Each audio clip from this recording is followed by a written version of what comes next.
Donc, bonjour à tous, bienvenue dans cette session où nous allons aborder Xamarin au cœur de la transformation digitale. Donc, je suis Sylvain Pontoro. Ah, pardon, Sébastien.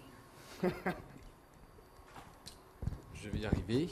Donc, je suis Sébastien Mauveau. Nous sommes tous les deux ingénieurs PFE chez Microsoft.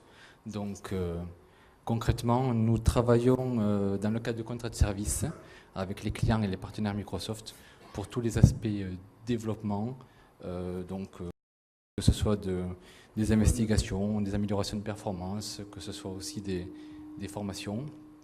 Et, il y a un problème avec le PowerPoint. Si on est bloqué à la première diapositive, ça ne va pas le faire. Hein. Ah bah non, ça risque pas d'être intéressant pour les gens qui sont là. C'est parce que tu l'as avec ça? Ouais, c'est ça. Voilà.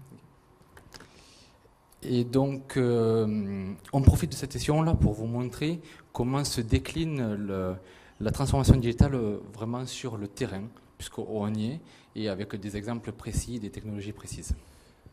Oui, tout à fait. Donc, pour un peu vous faire cette présentation-là, on va avoir plusieurs parties. On va commencer par les clés d'une transformation réussie. On va faire un récap un peu là-dessus. On va faire un focus sur Xamarin, parce que c'est un peu le sujet central de la présentation aujourd'hui. On va parler d'un nouveau type de service qui sont les cognitives. Et on va aussi parler d'un nouveau produit qui est disponible en preview, qui s'appelle Visual Studio Mobile Center. Et on finira sur les prochaines étapes au niveau des outils et des solutions qu'on veut proposer. Et si on a encore un peu de temps, là, on verra des questions-réponses éventuellement. Donc Sylvain, quels sont les avantages et les clés d'une transformation digitale réussie? Aujourd'hui, il y a eu pas mal d'informations qui ont été données. Nous, surtout, ce qu'on va retenir, c'est que ce qui est important, c'est de gérer la mobilité des utilisateurs. Et on va entendre la mobilité, mais pas que les smartphones et les téléphones. C'est vraiment la mobilité pure. Donc les gens qui ont des PC aussi, etc. Un autre point qui est très important, c'est avoir à disposition un cloud intelligent. Et là, c'est plus parce que ce cloud, il va nous permettre de faire des opérations complexes à notre place. Il va nous aider à être plus rapide dans le développement. Et le dernier point, qui est peut-être le plus important, c'est l'amélioration des business process. Donc plus mes process sont éprouvés, plus je vais pouvoir livrer régulièrement. Donc ça, c'est un peu le sujet de la journée d'ailleurs. Hein. Du coup, pardon. Sébastien, est-ce que tu peux nous parler des différentes solutions dans l'écosystème Microsoft? Donc oui, chez Microsoft, en fait, ça se matérialise par les technologies. Donc pour la partie mobile, la partie UWP, donc universelle pour les périphériques Windows, donc soit les téléphones, des tablettes, des PC ou des équipements holographiques. Mais on adresse aussi évidemment les périphériques Android, iOS, tablettes ou téléphones, avec une technologie qu'on appelle Xamarin. On va en profiter pour la mettre en application aujourd'hui. Ça, c'est pour la partie vraiment front, applicatif sur les mobiles. Bien évidemment, on va s'appuyer sur du cloud, Azure chez nous, et des technologies pour pouvoir fournir des API, du machine learning ou des services innovants comme les Cognitive Services que l'on va utiliser dans un exemple d'application aujourd'hui. Et du coup, dernier point. Pour mettre la glue autour de tout ça, pour utiliser ces technologies-là, notre produit est Visual Studio. Donc la version 2015, 2017 dans quelques semaines ou mois, et les déclinaisons que sont VS Code ou Visual Studio pour Mac, bien évidemment avec la partie VSTS que l'on a vu ce matin avec Sam. Tout à fait. Du coup, on va commencer par faire un focus sur Xamarin, et notamment pour ceux qui n'ont pas suivi forcément le monde mobile dernièrement. On fait un récap pour que tout le monde ait un peu le même niveau d'information. Actuellement, on va répertorier 4 façons de développer des applications mobiles, 4 approches. Donc la première approche, c'est l'approche en silo. On a une approche en black box, c'est-à-dire une approche bac à sable. On va avoir les Progressive Web Applications, c'est à la mode en ce moment. Et on a une approche Xamarin qui est unique, elle aussi, en son genre. Donc la première approche, c'est l'approche en silo. Donc on va développer ces applications de manière native. Donc ça implique un point important, c'est je veux une application pour iOS, donc je vais la développer avec les outils du vendeur, enfin du distributeur, le SDK Apple et les outils Apple. Dès que je vais vouloir mettre cette application en disponibilité sur Android, il va falloir que je la redéveloppe en Java avec les outils de l'écosystème Java, donc notamment Eclipse ou Android Studio. Et du coup, rebelote pour Windows App, je veux la mettre à disposition, là je vais être obligé d'utiliser C# et Visual Studio. Donc là, j'imagine qu'on a la meilleure expérience utilisateur parce qu'on est vraiment sur le périphérique avec les technologies propres à chaque périphérique. Mais par contre, donc là, on a éventuellement 3 équipes et 3 développements. Tout à fait. L'avantage, c'est de pouvoir être au plus près des performances et des capacités du device. Mais l'inconvénient flagrant, c'est démultiplier les efforts pour arriver au résultat, en fait. Du coup, il y a des petits malins assez rapidement qui ont développé une autre approche qui est plutôt l'approche hybride. Donc on va s'appuyer sur des outils du monde web. Il y a beaucoup de développeurs web en plus. Pour les faire rentrer dans une black box, un bac à sable. Et du coup, cette black box, ça va nous permettre de construire des applications qui vont être cross-platform sur tous les différents devices. Donc ok, HTML5, j'imagine, et les périphériques récents, mais on peut quand même accéder aux périphériques de type caméra, GPS, etc. Alors on a accès à un certain nombre de fonctionnalités des devices de base, mais ça c'est supporté par la black box, donc on peut avoir éventuellement des contraintes. On peut avoir aussi des contraintes sur les performances. En tout cas sur les fonctionnalités c'est de moins en moins vrai, puisque les gens qui fournissent les black box supportent de plus en plus de fonctionnalités. On a une approche qui est très à la mode depuis l'année dernière, qui s'appelle le Progressive Web Application. Donc j'ai des développeurs web, j'ai une application web. Et si je la fais respecter un certain nombre d'éléments, elle est responsive, linkable, discoverable par exemple, je vais pouvoir automatiquement l'installer comme une application sur un device. Alors cette approche-là, elle est à la mode, mais elle pose pour l'instant un souci, c'est plus un souci sur les cibles, parce qu'en fait tous les types de devices n'ont pas la capacité de faire ça actuellement. Pour l'instant c'est plutôt Android qui le fait.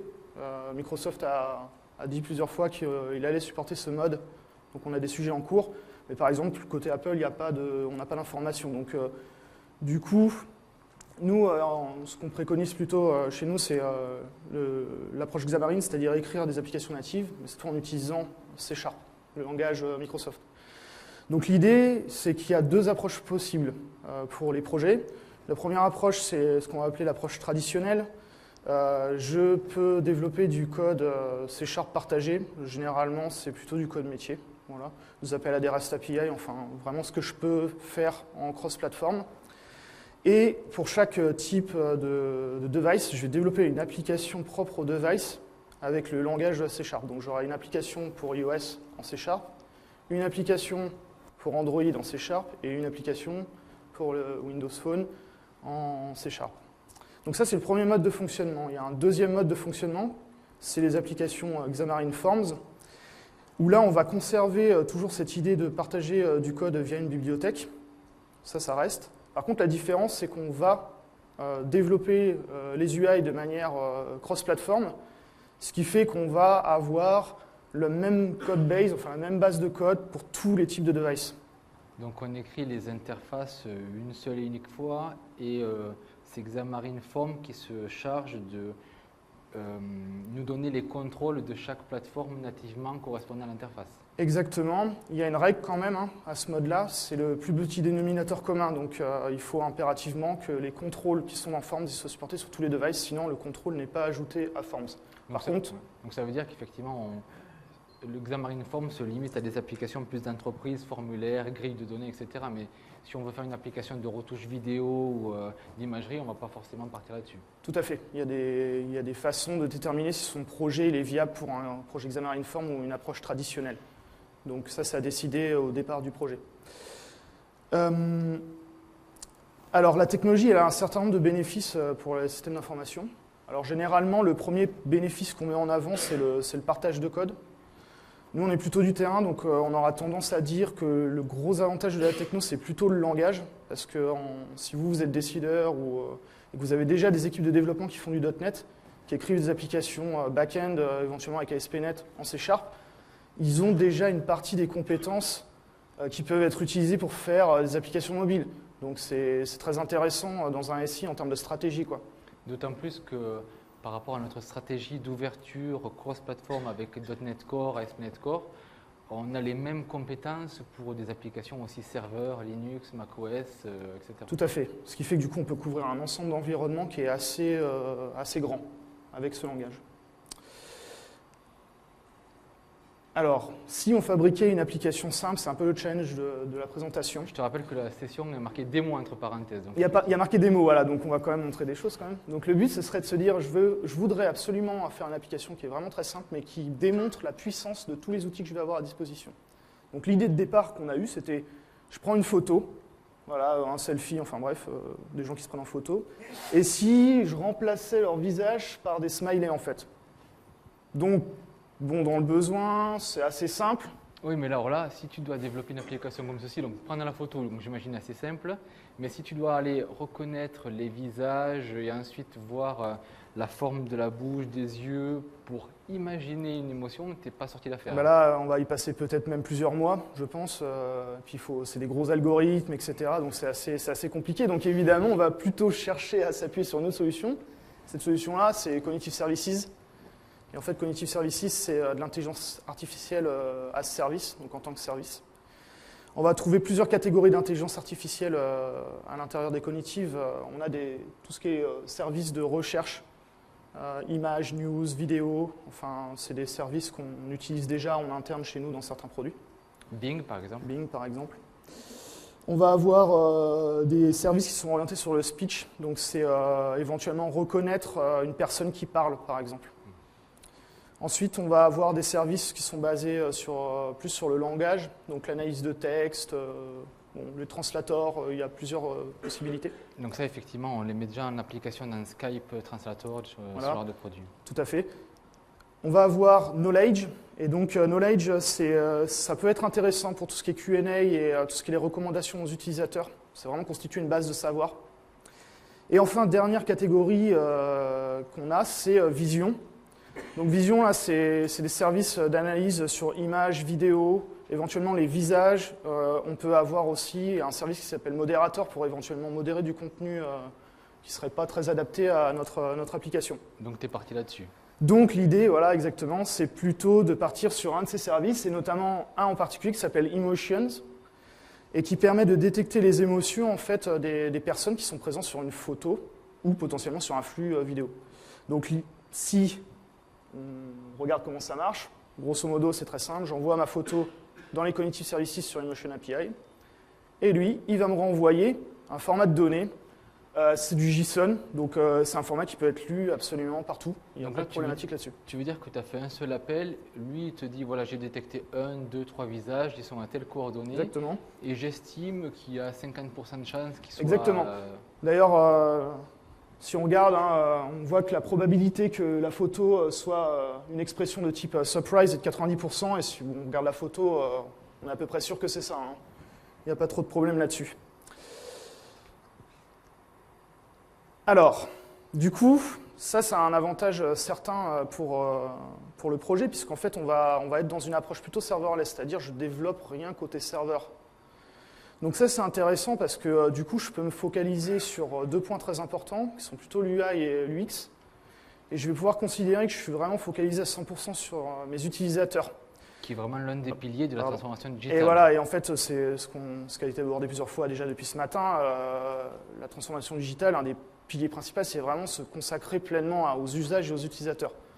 Donc là, avec cette approche-là, on est vraiment focalisé sur ça. Alors, on va revenir à l'application, parce que c'est quand même, on s'est encore une fois un peu égaré, je m'excuse. Du coup, si on vient à l'application, l'idée ce serait, avec mon device, je vais prendre une photo. Voilà, la fonctionnalité de départ.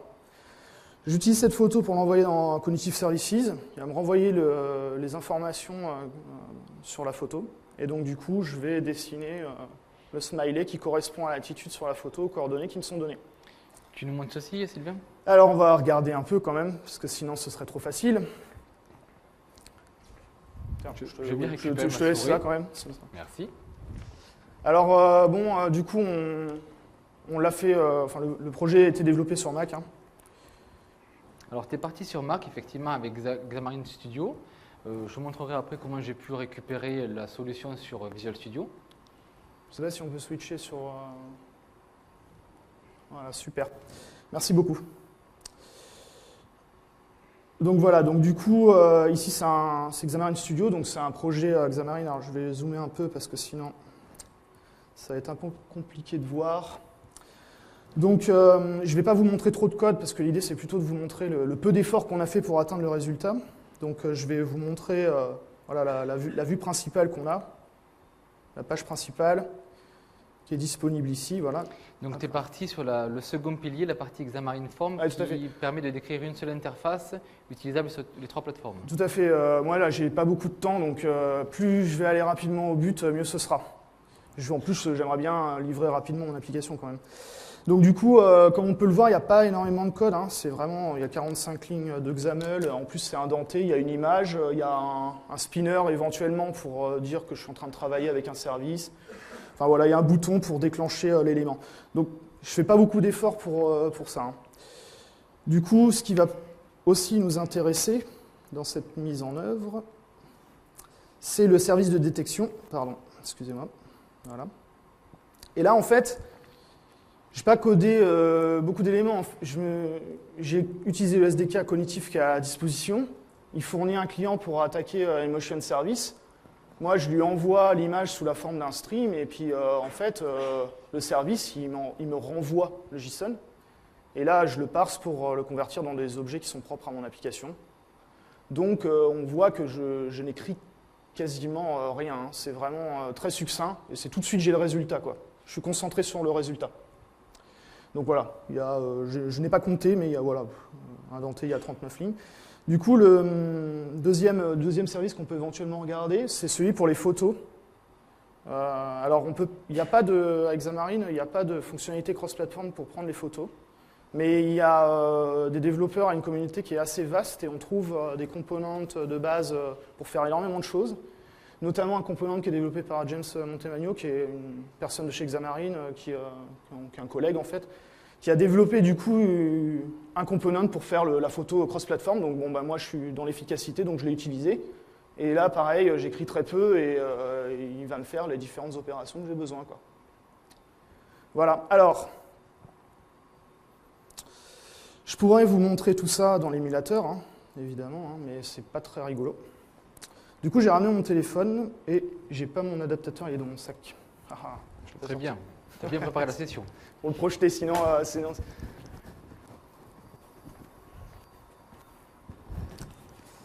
Fais ton choix. Merci.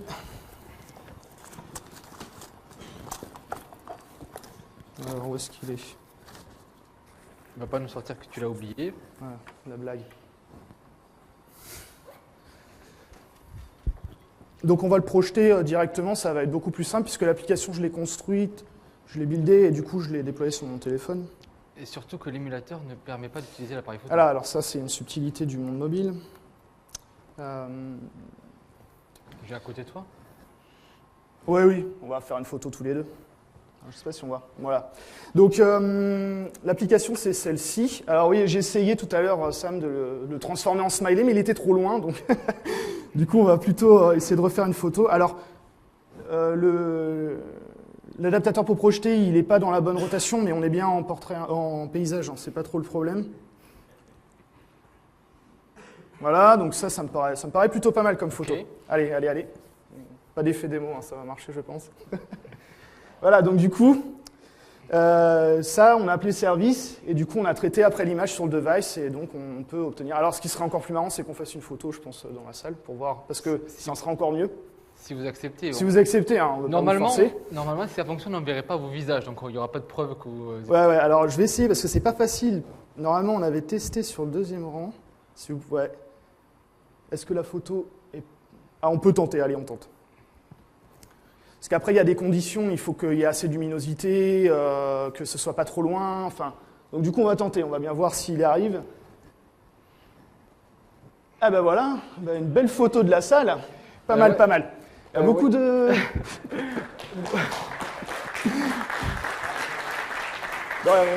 Il y a beaucoup de poker face, hein, quand même. Beaucoup hein, de neutrons. Voilà, je voulais le dire.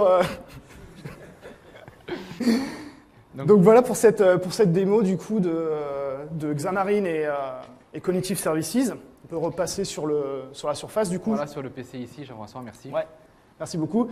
Alors là, ce qui est important pour finaliser cette partie-là, c'est de parler des objectifs. Et là, on voit qu'on a les deux objectifs de départ qui sont atteints. C'est-à-dire j'ai géré la mobilité des utilisateurs, donc avec Android, iOS, tablette, ou téléphone. Je peux éventuellement avoir mon projet qui est compatible avec du Windows derrière si besoin. Et j'ai utilisé la puissance d'un cloud, donc je n'ai fourni aucun effort pour avoir des super fonctionnalités. Très bien. Mais donc là, on a fait la première phase, une application, on a été rapide, etc. Mais comment on va pouvoir gérer tout le cycle de vie de l'applicatif au sens, comme on a vu ce matin, builder de façon continue, tester, de pouvoir fournir l'applicatif aux utilisateurs. Donc là, on a un nouveau produit qu'on a présenté au mois de novembre. Tout à fait. À la conférence Connect. Qui s'appelle Visual Studio Mobile Center. Tout à fait. Donc, en fait, ce nouvel outil récupère, en fait, agrège les fonctionnalités de Xamarin Text Cloud, qui permet donc de la partie de test pour tester sur les vrais périphériques qui sont connectés à des serveurs sur le cloud, pour automatiser les tests d'interface graphique, plutôt que d'avoir au bureau les 10, 20, 30, 50 téléphones les plus couramment utilisés. On va utiliser ces services-là pour pouvoir tester de façon continue l'application sur les différents périphériques disponibles. Et on a aussi les fonctionnalités de OKApp pour tout ce qui est distribution, pouvoir créer des groupes d'utilisateurs qui vont pouvoir bêta-tester, recevoir les applications mises à jour, etc. Donc tout ceci, on le retrouve au sein d'un même portail. Et ce portail-là effectue toutes les tâches qui sont propres aux applications mobiles. Tout à fait. Du coup, on va retrouver des opérations qui sont dédiées au build. On va avoir des opérations qui sont dédiées au test. On va avoir une partie de release management. Et on va avoir tout ce qui est la partie monitoring des applicatifs. Et là, on commence à rentrer dans un cercle vertueux. J'apprends et je reconstruis derrière. Donc le but, c'est vraiment ça. Est-ce qu'on pourrait parler des builds d'applications avec iOS et Android? Donc oui, on va vous le montrer, mais le principe de Mobile Center, c'est bien de pouvoir se brancher sur un repository de code, par exemple GitHub pour le moment, qui est supporté. On va dire, voilà, on va sélectionner tel ou tel projet, on va pouvoir avoir la liste des branches disponibles et à ce moment-là dire, voilà, j'active une build automatique sur chaque push de code où je peux faire des builds à la volée. Et c'est bien les serveurs, le service dans le cloud qui va faire la compilation, la build, que ce soit pour les applications Android ou iOS. Tout à fait. Est-ce qu'on peut voir à quoi ça ressemble, s'il te plaît? Oui, je viens de la souris. Ouais. Pour que tout le monde voit bien un peu les différentes possibilités. Donc, je vais me connecter sur le portail Mobile Center. Donc, c'est mobile.azure.com. Et donc là, j'ai deux applications. Je prends l'application Android ici. Et le premier élément, donc, comme on a vu, c'est la partie build sur laquelle, voilà, j'ai branché un de mes projets GitHub, donc le projet de Sylvain, Face to Smiley. Et donc là, je vois les différentes builds qui ont été déclenchées. D'ailleurs, je peux en profiter, donc là, je vous montre rapidement la solution Visual Studio que j'ai récupérée de Sylvain. Donc la preuve qu'on peut collaborer sur une solution créée en Xamarin Studio et puis c'est bien l'objectif. Visual Studio. Donc je vais juste mettre un code en ligne, un petit push. Voilà. Ouais, pour voir que ça fonctionne vraiment. Pour voir que ça fonctionne vraiment, effectivement. Si je reviens ici. Hop là. On voit qu'il y a D'ailleurs, il y a un queue, en fait, il y a un build qui a été mis en queue. Voilà, juste maintenant. Très bien. Donc, j'ai la liste de tous les stores. Donc, je peux en déclencher une manuellement si je voulais. Mais donc là, celle-ci, c'est déclenché automatiquement par rapport à mon push de code. Je peux voir tout l'historique des builds qui a pu être fait automatiquement. Si j'en prends une qui a échoué, j'ai forcément la possibilité de récupérer les logs applicatifs. Mais je peux voir typiquement, si j'arrive à redescendre tout en bas, voilà, éventuellement l'erreur de mon code par rapport à éventuellement un point virgule, une accolade. Si je regarde même le commit qui est lié à ce code-là, je vois qu'effectivement j'avais modifié, j'avais supprimé un point virgule à la fin. Donc une anomalie plutôt simple à résoudre dans un cas comme ça, quand même. C'est pour l'exemple. Voilà pour la partie build. Du coup, la suite, c'est tout ce que tu parlais justement au début, donc les tests automatisés avec des vrais devices, donc directement dans le cloud en fait. Tu peux rebasculer en mode présenteur si tu veux. Ça y est, je crois. Ah oui, pardon. Donc oui, c'est Xamarin Text Cloud que l'on a à travers de Mobile Center. Donc derrière, on a vraiment des périphériques, des téléphones qui sont branchés derrière des serveurs dans le cloud. Donc de mémoire, on en a à peu près 2000 actuellement, dont 400 différents. Forcément, si on veut tester sur des iPhone 7, 6 ou autres, ou des périphériques assez fréquemment utilisés, si on en a un seul et qu'on a 10 000 développeurs qui veulent faire des tests dessus, ça va mettre un certain temps pour libérer le périphérique parce qu'à chaque fois, l'application s'installe, elle est lancée automatiquement par les tests. Le test permet d'afficher ou pas tel et tel écran, de changer l'orientation, de prendre une capture d'écran, de vérifier qu'il y a telle couleur, tel bouton, tel texte. Donc voilà, ces tests-là sont mis en file d'attente sur les différents périphériques réels derrière des serveurs. Alors moi, je suis curieux de voir, et je pense que je ne suis pas tout seul dans la salle, c'est quoi le rendu des tests dans l'outil? Je vais te montrer. Si tu me donnes la souris encore une fois. On peut passer le... Merci. Voilà. Donc encore une fois, je suis parti avec Visual Studio, dans lequel j'ai pu faire mes tests unitaires que vous voyez sur la partie gauche. Je ne vais pas les détailler, mais c'est des tests vraiment de code qui me permet voilà, d'automatiser l'utilisation de l'application, de basculer des écrans, de déclencher des actions et de vérifier les rendus, ce que j'attends.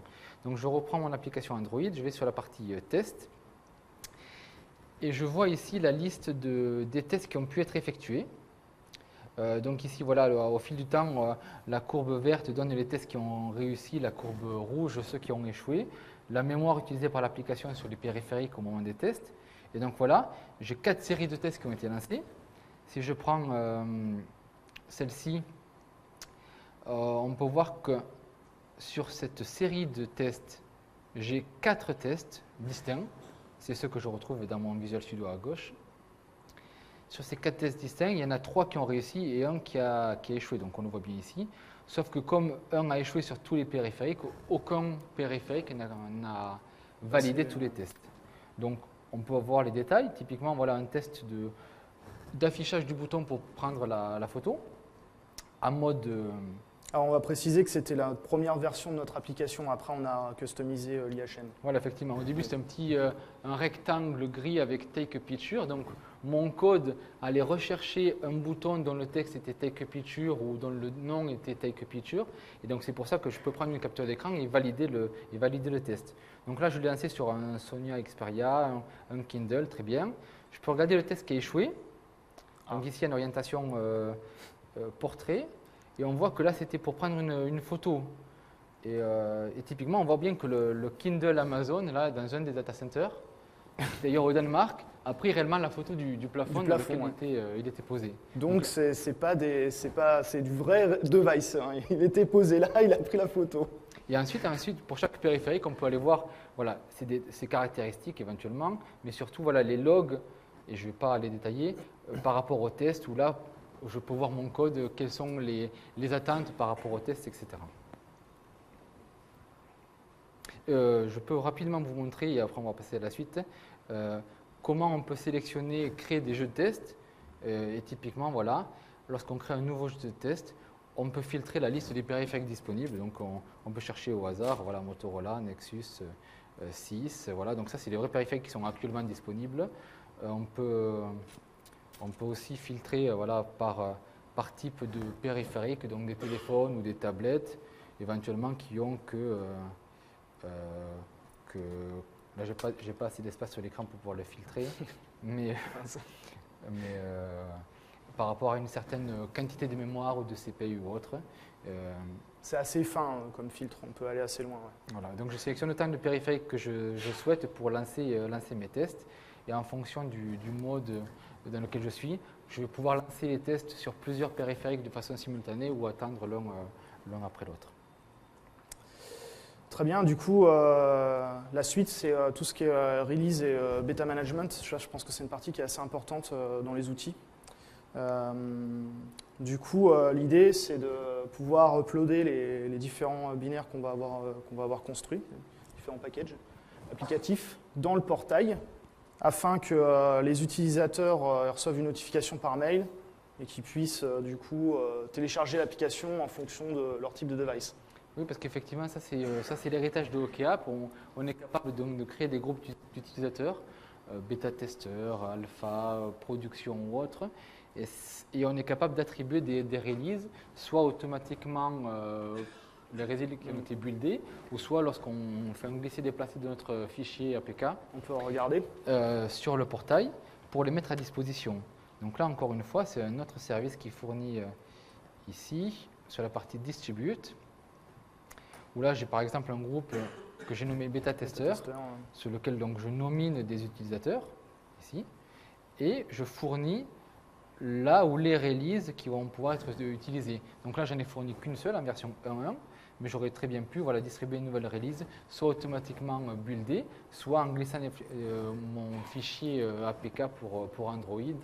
Et le mécanisme est le suivant, en fonction des options que j'ai choisies, les utilisateurs sont notifiés par email de la nouvelle application, ils peuvent cliquer pour l'installer, on peut les forcer ou rendre optionnel.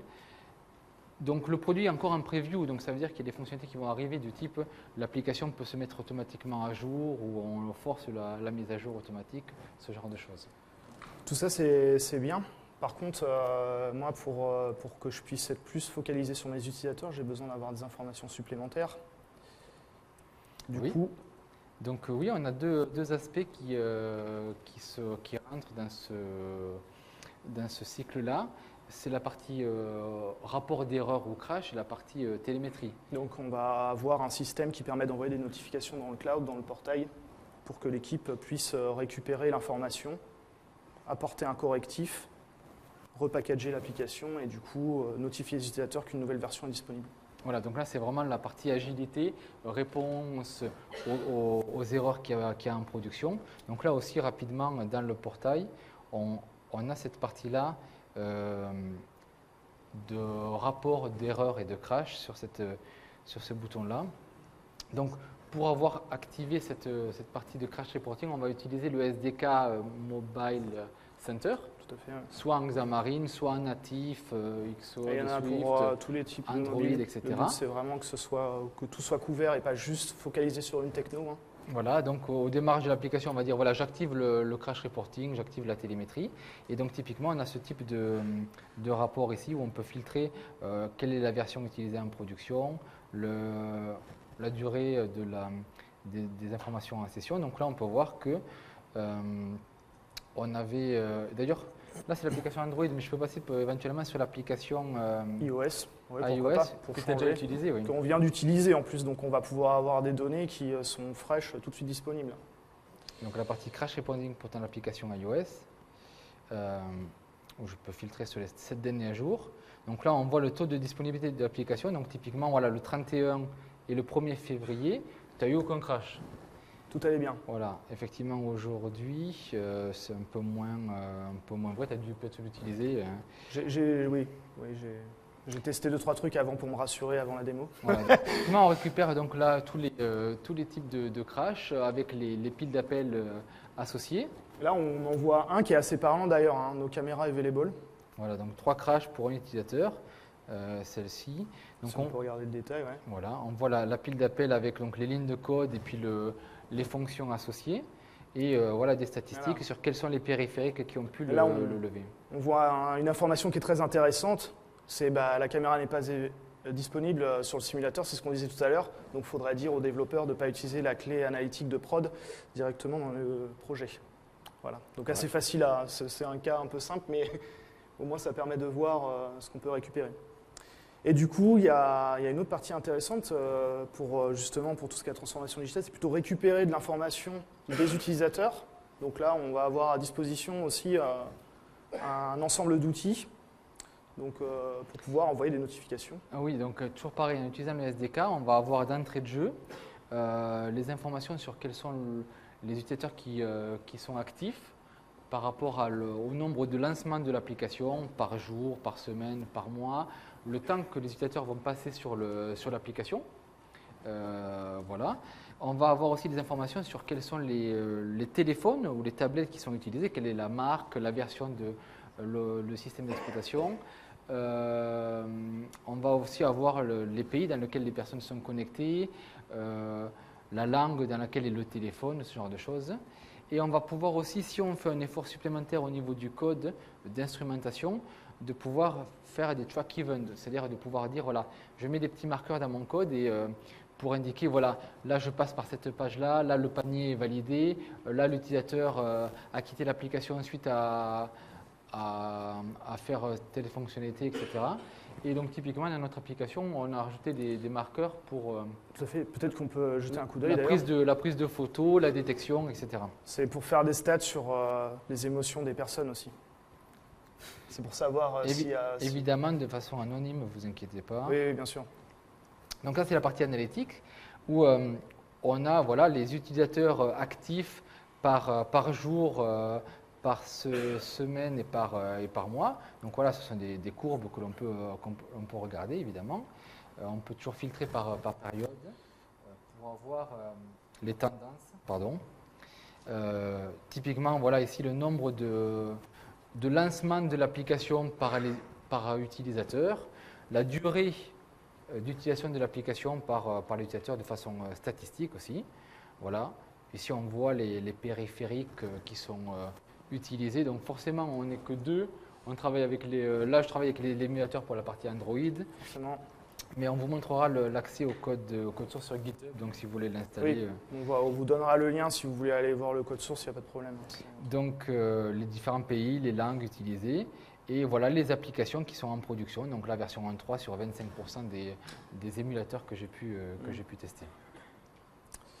Bon, ça fait déjà pas mal d'éléments à disposition. Oui, il y avait même la partie Logflow Ouais, tout à fait. sur la partie analytique qui peut être voilà, active par rapport à la session, à l'utilisation de ton téléphone que tu as tout à l'heure. Voilà, Tu exactement. vois, tout à l'heure, tu avais pris une photo, donc la session avait démarré, tu avais pris une photo et on avait détecté pas mal de personnes, comme on l'a vu. Voilà, donc du coup, on retrouve quand même les stats, on peut éventuellement avoir des informations supplémentaires.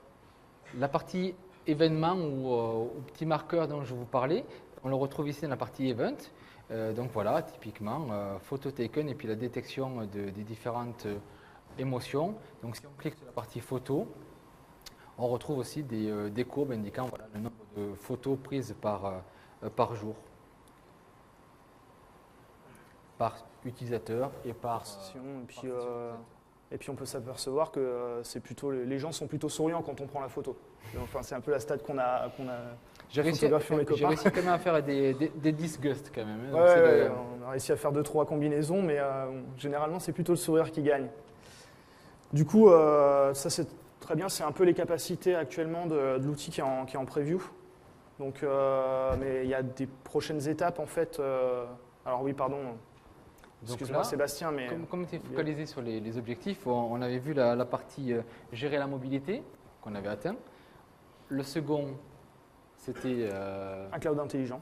Très bien. Et le troisième, c'était améliorer les processus business. Donc là, on voit bien que par la gestion du cycle de vie de l'application et de l'optimisation, voilà, des builds, des tests ou autres, on est capable de vraiment être efficace sur ces aspects-là. Tout à fait. Du coup, on va passer au next step parce que j'en parlais juste avant. Voilà. Donc, oui. La suite, c'est... l'intégration des services Azure dédiés au mobile dans Mobile Center, notamment la partie identité, avec les services d'identité pour Google, Twitter, Facebook, Live et Azure Active Directory. Mais pas que, il va y avoir aussi l'intégration de mobile apps, donc pour tout ce qui est les back-ends pour les applications mobiles, ainsi que les Notification Hub pour unifier le système de notification. Voilà, l'idée c'est bien de retrouver dans ce portail mobile.azure.com tous les services et les outils qui vont aider les développeurs mobiles à construire l'application, la tester, la publier, l'enrichir et la surveiller. C'est vraiment une unification pour le monde mobile. Hein. Donc l'outil est en preview actuellement. Ce qu'on peut attendre comme fonctionnalité à venir, c'est le support de la partie Windows, UWP, quels que soient les périphériques. D'ailleurs, c'est tous les périphériques qui tournent sur Windows 10. On va avoir aussi le support de différents gestionnaires de code source. Là, actuellement, on n'a que GitHub, mais très prochainement, on aura forcément VSTS et puis d'autres comme Bitbucket. Et là, du coup, on va pouvoir retrouver une interaction avec les éléments qu'on a déjà dans VSTS. C'est vrai. Ce qui va être utilisable, c'est vraiment, comme on l'a vu ce matin avec Sam, la partie work item, éléments de travail. Donc tout ce qui est bug vont pouvoir remonter sous forme d'éléments de travail que les développeurs vont pouvoir piocher et directement être informés et donc faire les fixes, et corriger et faire disparaître, close le bug, etc. Du coup, on aura un step supplémentaire dans le cercle vertueux et le besoin pourra être drivé par vos utilisateurs. Voilà. On va avoir vraiment une boucle complète. De la même façon, la partie feedback ou retour des utilisateurs, ça aussi c'est quelque chose qui va arriver au sens où on pourra implémenter des fonctionnalités du type on peut détecter que l'utilisateur secoue le téléphone et à ce moment-là prendre une capture de l'écran sur lequel il était, donner une zone de texte pour que l'utilisateur puisse se dire voilà, ah ça marche pas cette fonctionnalité-là, ou là j'étais bloqué, ou c'est très bien, envoyer. Ça renvoie un feedback et ça crée un work item de type feedback ou user story pour que les développeurs, l'équipe projet soient informés de tous les retours. Tout à fait. On va retrouver d'autres petites fonctionnalités en plus comme les variables chiffrées pour gérer les environnements, tout ce qui est les scripts de build, custom, mais aussi de l'analytique. Oui, d'ailleurs, en parlant des builds, là vous avez bien vu que j'ai pu faire une build Android parce que donc là sur des serveurs avec le SDK, ça marche évidemment aussi pour la partie iOS parce qu'on a vraiment des Mac derrière et donc vous n'aurez plus forcément besoin d'avoir vos différents Mac avec la version d'Xcode, etc. pour pouvoir compiler. Ça fait partie de mobile.azure.com. Oui, tout à fait. Et la partie analytique, oui, on s'est limité à la visualiser dans le portail. Évidemment, on va pouvoir brancher du Power BI, du analytique dessus pour pouvoir plus facilement consulter les données. Tout à fait. Et au niveau, du coup, on va terminer sur ce dernier slide. Au niveau Xamarin, sur la roadmap, il y a 3 points assez importants cette année qui sont en cours là chez nous. Il y a Visual Studio for Mac. Alors, on aurait bien voulu vous faire la démo avec aujourd'hui, mais c'est encore une preview, donc il y a des fonctionnalités qui ne sont pas stables. Donc, mais les équipes travaillent vraiment beaucoup sur ce produit pour qu'il soit disponible très rapidement.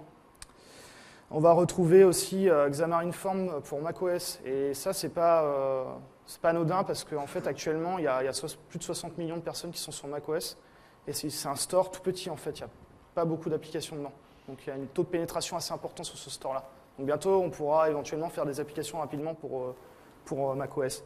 Et enfin, un dernier point qui n'est pas un projet purement Microsoft, c'est le support de Xamarin Form pour Tizen. Ça, c'est un développement qui est fait par Samsung, puisque Samsung, ils sont membres de la .NET Foundation maintenant. Et il y a déjà des previews, enfin, il y a déjà des SDK disponibles pour le faire. Donc, mais ça, c'est pas Microsoft, c'est vraiment plus le monde Samsung, ça.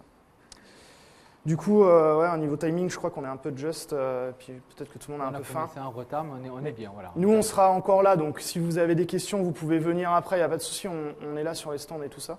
Par contre, juste un point, une information importante, on voulait vous mettre à disposition le repo Git, si vous voulez consulter les sources, pour voir vraiment que c'est assez simple à réaliser une application comme ça avec les outils qu'on a utilisés. Et puis nous, on a l'intention de continuer à mettre des features dedans, notamment un partage sur Twitter. Ça aurait pu être marrant aujourd'hui, mais avec la belle photo en plus qu'on a pris. Mais bon, du coup, n'hésitez pas à passer, regardez, ne vous gênez pas. Merci à vous. Merci à vous.